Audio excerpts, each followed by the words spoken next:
So what do you tell people they can do in the face of what is at best a rather scary and grim situation?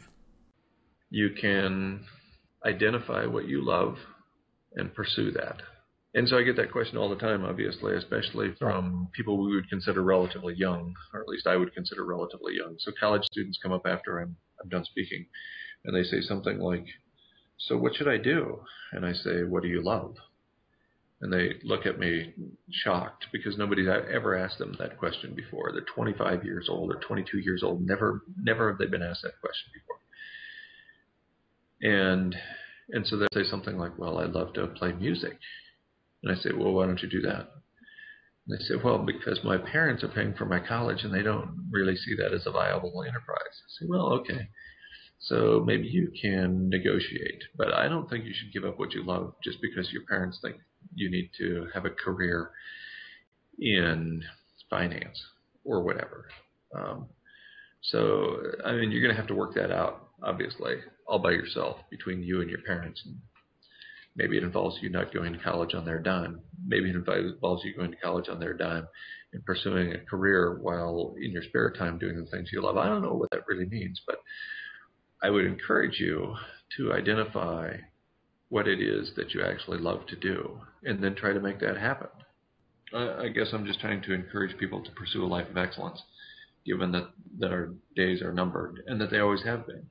Since birth, we don't have a long time on this planet. So let's act as if moments matter. Let's pursue a life of excellence, not in the whiskey drinking, dope smoking, sort of hedonistic fashion, but in the manner of connecting with people on the planet in a way that's meaningful, so that our last memories, however many or few they might be, will be of connection with other people and with the living planet. You also talk to young people at high schools, even middle schools. Do you talk to them about extinction, or how do you introduce them to all of this? For students who are younger than college age, I try to just ask them questions. Or I do a 10-minute presentation, a little overview that doesn't get too deep into the climate change literature, and then just start posing questions to them. And what I want them to do, what I want everybody to do, coming away from a presentation of mine, is to keep asking questions. To stop believing everything they're told on the television. To stop believing everything that a politician tells them. And just dig a little deeper. I frequently get, "Well, what if you're wrong? What if everything you say is wrong?" And I think the more appropriate question should be, what if everything I say is right? What if we actually do have a finite number of days on this planet? What if we can't have economic growth forever? What does that mean for you as an individual? How does that influence how you live your life? Are you happy being a corporate drone in an office surrounded by computer screens and pushing digits around to make fiat currency? Is that your version of a joyous way to live?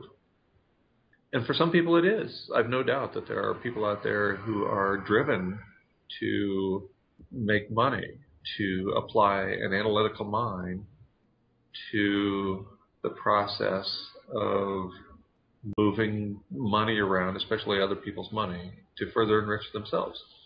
There will always be those kinds of people, but do the rest of us have to work for them? Do the rest of us have to spend our days making their days better? So these are the kinds of questions and kind of issues I'd like to get into. And they apply to everybody.